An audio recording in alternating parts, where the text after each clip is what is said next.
Now, let's get back to the issue of power prices. As I said earlier, they've shot up by more than twice as much as Labor promised to reduce them. Have a look at this exchange in Question Time today. Prime Minister, how on earth can power prices rise by 25% but fall by $275? If you compare what was predicted to be the price rises in the October budget and compare it with our budget papers, you'll see that our action in putting price caps on coal and on gas energy have made a substantial difference. A substantial difference, eh? They're still going up by at least another 25-30%, but they've made a substantial difference. He is kidding himself. I took up this issue with the Shadow Energy Minister, Ted O'Brien, and I asked what he's hearing on the ground from business owners and families. Chris, it's a story of a world of pain.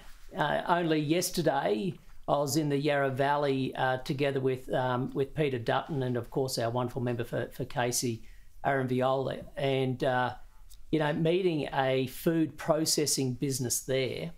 They have seen their energy bills go up by 50% over the last 12 months. So that's an increase for them of $200,000 that they're being smashed with. And as they're planning forward, it looks as though their energy bills might in fact double yet again over the next 12 months. And so for businesses like that, they're just saying, well, what more can we do? Everywhere they look, they're being hit.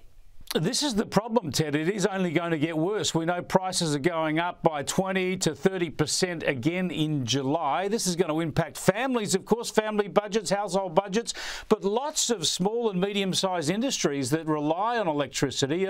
This is going to cost a lot of jobs, isn't it? I just think this thing is going to be really, really difficult for this country over the next 12 to 18 months.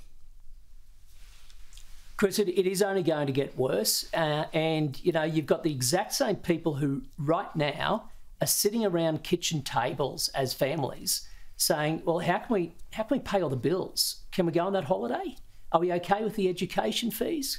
Can we turn on the heater? Because we're copping it too much. Some of those are the same people whose jobs will be at risk if this continues to be the case. Because ultimately we are, thankfully, a free market economy, but that means we compete. And we compete in some products and services on a cost basis. And if we're making our own companies uncompetitive, then of course that jeopardises businesses, it jeopardises jobs.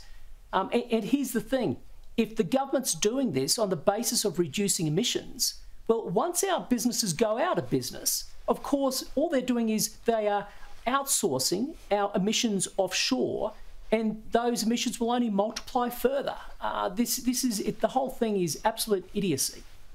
Yeah, look, it's very concerning too, the attitude of the government. You're bowling up questions to them in Parliament all the time about this energy crisis, yet Chris Bowen and Anthony Albanese seem to think they've got it all under control. Instead of delivering the $275 annual electricity price cut that they promised, we've seen prices go up by more than double that amount, but they seem to give themselves a pat on the back because of their interventions in the gas and coal market last year that they claim have kept the price increases to smaller increases than otherwise would have been. You know, Chris, if there weren't so many Australian households hurting, you'd be finding this hilarious. I mean, they are living in a parallel universe. Albanese, Bowen and the rest of the Labor front bench, at a time when prices are skyrocketing, they're rocking up to the dispatch box claiming victory. You mentioned what was going on in Parliament. I want to show a bit of this because this demonstrates the point precisely. It shows the arrogance here and how Chris Bowen is so out of touch. He wants to mock you because you won't overtly credit the government's interventions as being the factor that have kept price increases lower than they otherwise would have been. And listen to Bowen here, the arrogance in the way he mocks you and pretends that he's actually getting prices down. The member for Fairfax went on to say, so there's no evidence here that the intervention itself was the thing that got prices down. No evidence that the intervention itself was the thing that got prices down. This creates a considerable mystery. What was it? Was it the coronation, Mr Speaker? Was it the final episode of Succession, perhaps? No spoilers. Was it Sweden winning the Eurovision Song Contest? What universe is he living in when he's talking about electricity prices going down?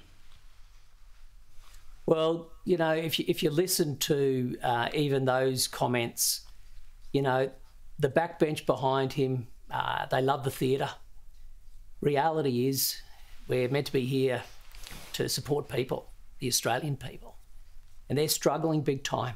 And here you have the person who's responsible, the responsible minister, patting himself on the back for delivering the highest energy prices Australia has ever seen. Well, what's the short to medium term solution here, Ted O'Brien? There's an election probably in about 18 months, late next year.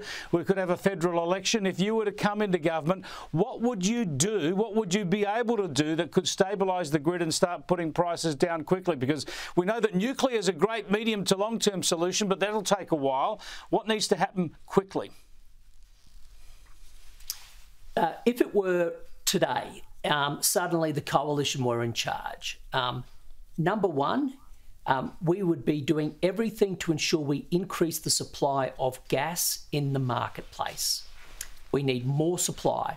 Two, I would be reintroducing the capacity mechanism that the government has now stripped away, which excluded the likes of gas.